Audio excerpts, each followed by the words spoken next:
About a year ago, Tim and I woke up to a puddle on the bathroom floor. Water was dripping from the ceiling, and through a series of never-ending, unfortunate events, we ended up with this big-ass hole in the ceiling. So this is the first video that I am doing from this bathroom.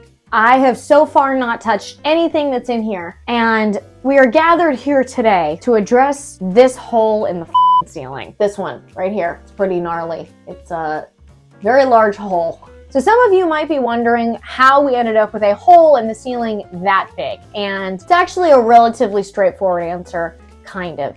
The upstairs neighbor's tub basically had plumbing issues, and it just kept leaking through their pipes and into our ceiling and was, dripping down until finally we had a gaping hole in the ceiling. We had 3 different plumbers check it. 2 of them claimed they fixed it. They did not. We continued to have massive water leakage problems, and then the 3rd one finally fixed it. And we let it dry out for a couple of months just in case that it didn't actually get sealed. But now that some time has passed and there has been absolutely no drippage and it's had a chance to dry out, now we are going to address fixing it. So for those of you that have been here a while, you already know this. For those of you that are new here, welcome. I feel the need to preface and say that I have no idea what the I'm doing. I am not a contractor. But I'm gonna do it anyways, and we're gonna see how it goes. And maybe you can learn from my mistakes, because I already know I'm gonna this one up, but that's okay. We're gonna get it done. Okay, so the man on YouTube said that I'm supposed to find the studs, and said I'm supposed to cut a bigger hole into the studs here. I don't really know where to start. Maybe like right here, maybe. I'm supposed to take this big ass pumpkin carving knife and just, Oh, that's right. I'm supposed to wear a respirator or some All right. I'm bringing back my handy dandy eye protection. There we go.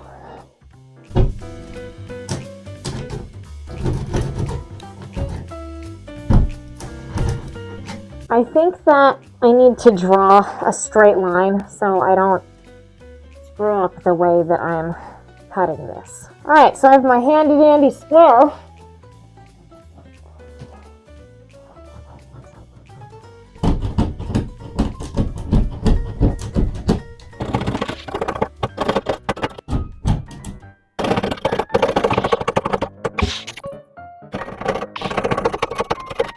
This would be so much easier if it wasn't on the ceiling.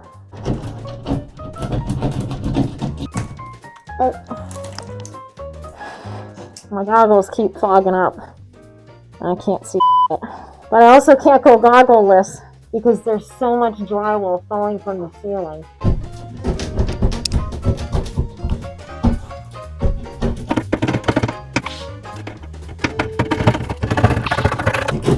Oh!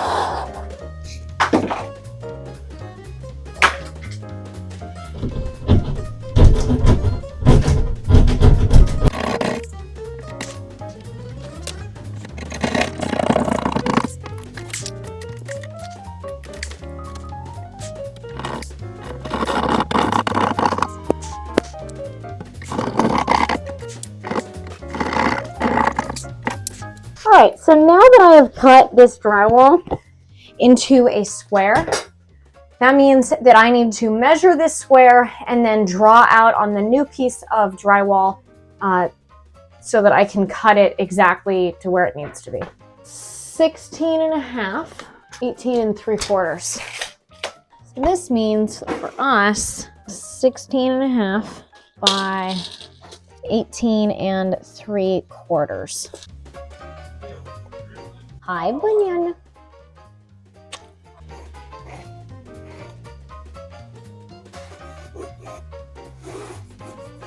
All right, and then apparently I'm supposed to take a blade, which we should have one in here. Supposed to take a blade and score it where I just marked it.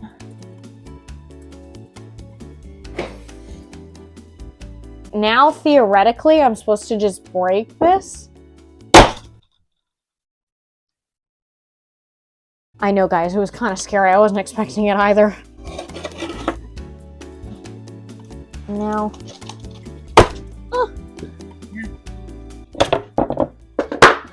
all right, so theoretically, this should be my piece. I really hope so. That is too big, which I guess is better than too small.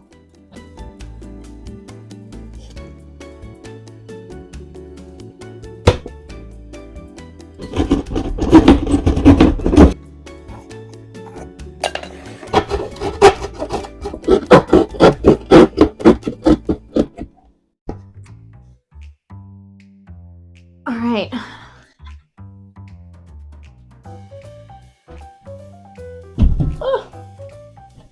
Okay, so my drywall fits, but there's some nails in here that have got to be like smacked to the side. They're real old nails.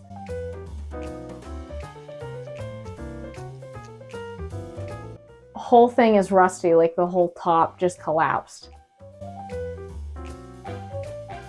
So instead of just holding it and then trying to drill it in, what I'm gonna do is I'm gonna hold it up, and then I'm gonna have Tim hold a broom and just like keep it in place so that it doesn't fall on my head while I'm trying to screw it in.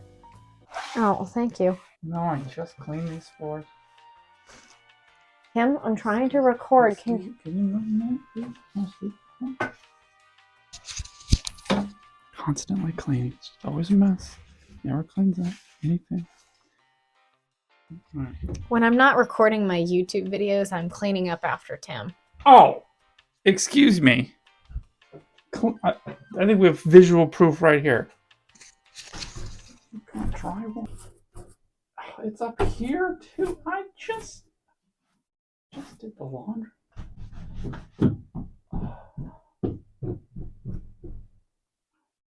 There it is.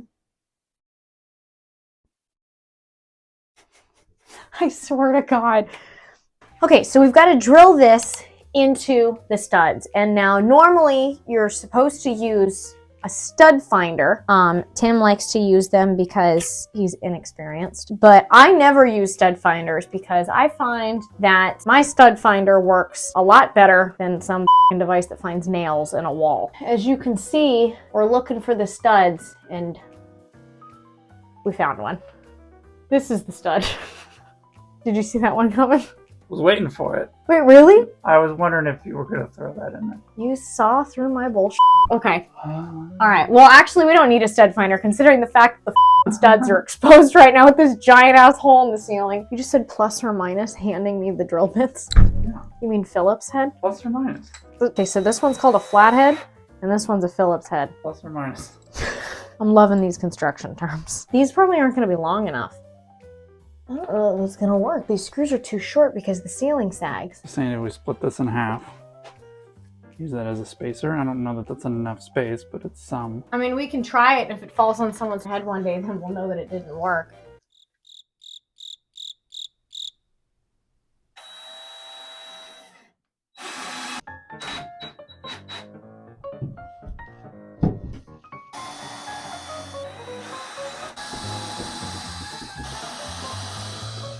All right, so this part is vital. I have to make mud to help try and patch together the drywall, if that makes sense. I don't know if that really makes any sense, but I'm gonna do it so you guys can see what I'm talking about, and then I think it's gonna make a lot more sense. But I'm supposed to I just gotta take some mud here, or whatever this stuff is called, powder. I'm supposed to add in some water.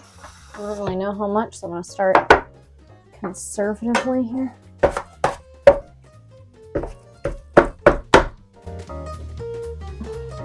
Hopefully this is the sticky kind. Oh, it is. Sick.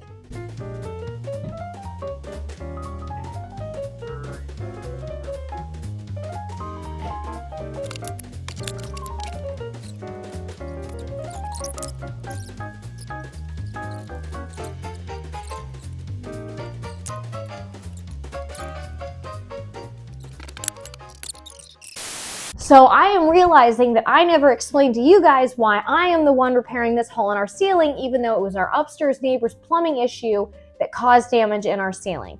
And the reason being is kind of straightforward. What happened is that our upstairs neighbor is kind of hard to get in contact with.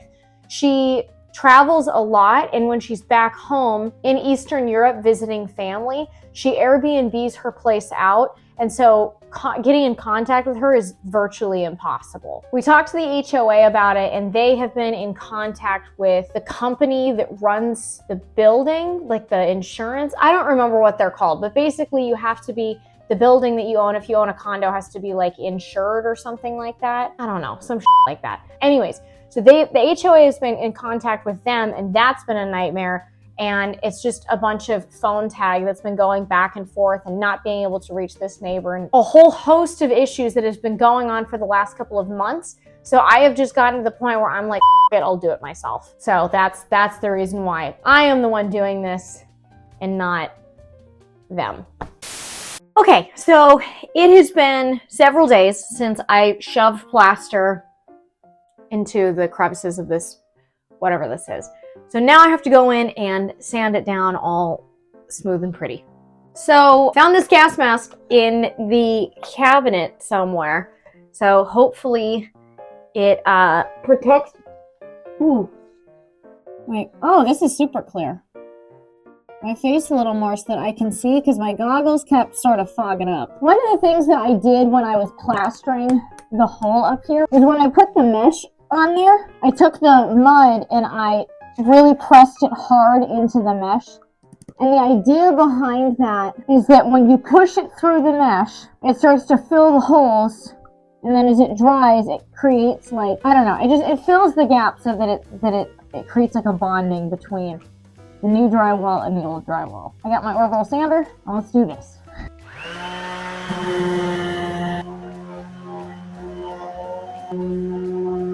I feel like I look like the grandma from Ratatouille. When she's trying to like kill the rats in the beginning of the movie because they broke into her kitchen. That's what I look like.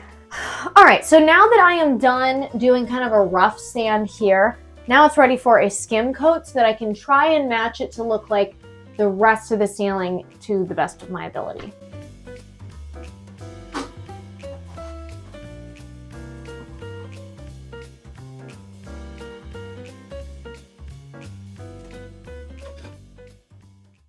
Okay, so one of the things that has really been, that's on, okay, cool, that has been bothering me about this bathroom for a very long time is how filthy these grout lines are in here. And it doesn't look that bad on camera. Let me just show you up close.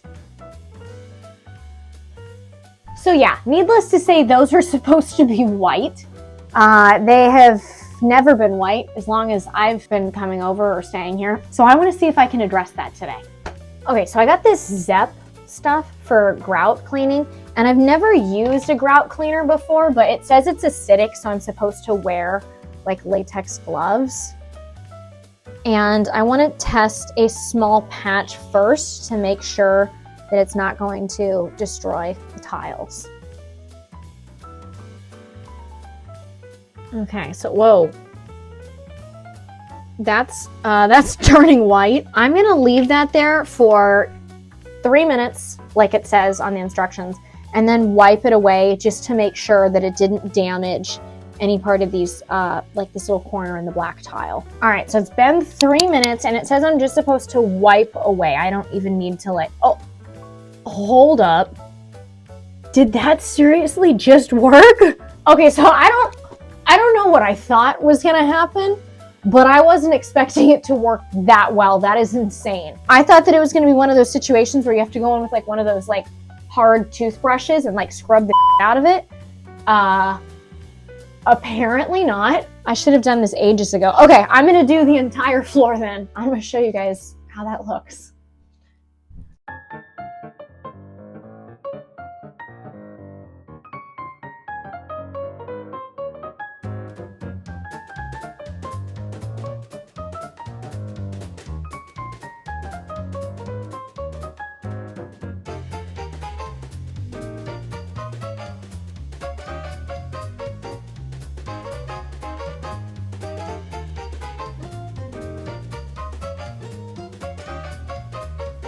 All right, so it is already looking insanely better. Like this is night and day, this is crazy. But there are like small stubborn areas where I really wanna like get all of it up. So I think I'm going to steam mop it in here, get the floor nice and clean, and then go in for round 2 in those areas that really need it.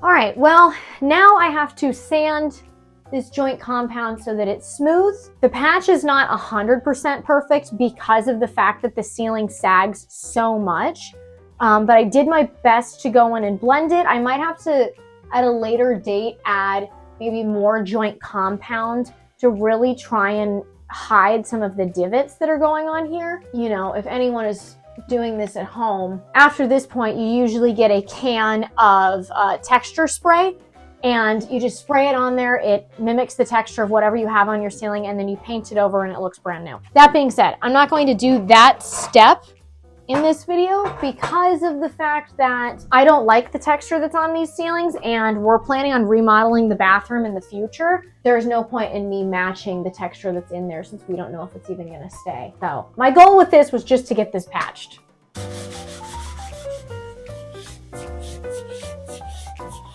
One eternity later.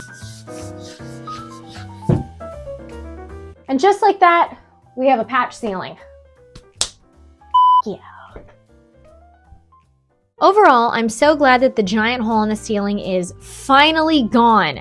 Although it isn't really blended yet, but oh well. I'm also super stoked that these grout lines are no longer able to haunt me either. If you're interested in videos like the one you're watching now, then this video here might be worth a watch.